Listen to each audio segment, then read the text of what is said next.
আসসালামু আলাইকুম। এই প্রশ্নটা করেছেন একজন অমুসলিম বোন। ওর নাম হচ্ছে অপূর্বা। ও একজন ছাত্রী। প্রশ্নটা হলো যে ভারতে মুসলিমরা কেন বন্দে মাতরম শব্দটা উচ্চারণ করতে চায় না।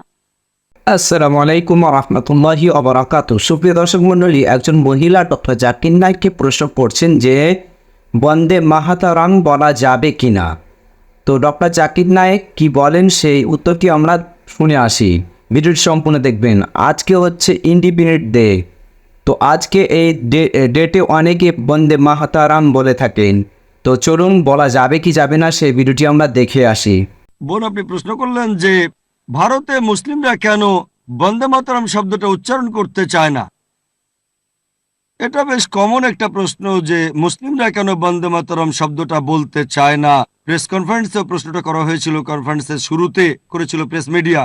এটার উত্তর দেওয়ার আগে আপনাদের একটা কথা বলি যে এমনকি হিন্দুদেরও বন্দে মাতরম বলা উচিত না।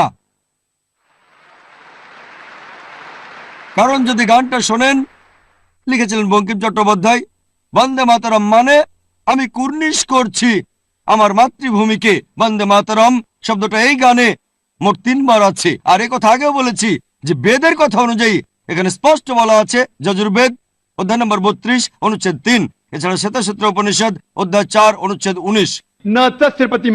মহান ঈশ্বরের কোনো প্রতিমূর্তি নেই, তার কোনো প্রতিমা নেই, কোনো ফটোগ্রাফ নেই, কোনো ছবি নেই, কোনো পোর্ট্রেট নেই, কোনো ভাস্কর্য নেই, কোনো মূর্তি নেই।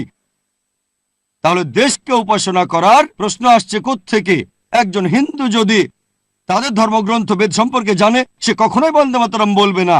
যদি ধর্মগ্রন্থ সম্পর্কে না জানে তাহলে সে বলতে পারে, তবে ধর্মগ্রন্থ সম্পর্কে যদি জানে, এই গানে 3টা লাইনে 3টা জায়গায় বলা হয়েছে বন্দে মাতরম, আমি মাতৃভূমিকে কুর্নিশ করি, উপাসনা করি। এটা বললে বেদের বিরুদ্ধে যাচ্ছেন। এখন মুসলিমদের ব্যাপারে যদি বলি, গানের মোট 12টা লাইন কোরআন এবং সহিহ হাদিসের বিরুদ্ধে যায়। 3 বার বলা হয়েছে আমি আমার মাতৃভূমিকে কুর্নিশ করি, এটা পুরোপুরি নিষিদ্ধ। ইসলাম ধর্মে আমরা কুর্নিশ করি শুধুমাত্র আল্লাহ সুবহানাহু ওয়া তাআলাকে। আমরা মুসলিমরা যদি আমাদের দেশের আইন সৃষ্টিকর্তার আইনের বিরুদ্ধে না যায়, আমরা সে আইন মেনে চলব।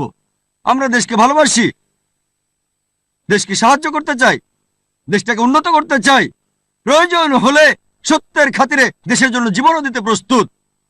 তবে আমরা উপাসনা করতে পারবো না, কারণ আমরা উপাসনা করি শুধুমাত্র আল্লাহ তাআলার। শুধুমাত্র আল্লাহ তাআলার ইবাদত করা উচিত। আর এই দেশে স্রষ্টাকে আল্লাহ, সর্বশক্তিমান ঈশ্বর। তাহলে আমরা কেন সৃষ্টির উপাসনা করব?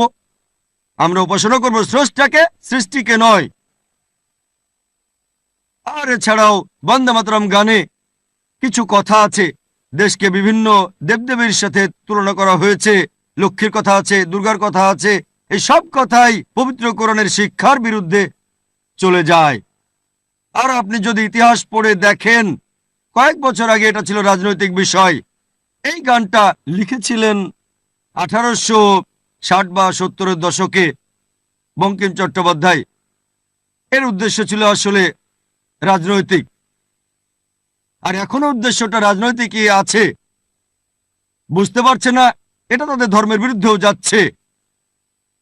এই গানটা বন্দে মাতরম তাদের নিজেদের ধর্মের বিরুদ্ধেই যাচ্ছে। তাই আমি বলবো, শুধু মুসলিম নয়, আমি হিন্দুদের উদ্দেশ্যেও বলবো যে আপনারা বন্দে মাতরম বলবেন না। আশা করছি আপনারা পুরো ভিডিও দেখে বুঝতে পেরেছেন যে বন্দে মাহাতারাম বলা যাবে কি যাবে না। ভিডিওটি ভালো লাগলে অবশ্যই লাইক, কমেন্ট, শেয়ার করবেন, চ্যানেলটিকে সাবস্ক্রাইব করে রাখবেন। আসসালামু আলাইকুম ওয়া রাহমাতুল্লাহি ওয়া বারাকাতুহু।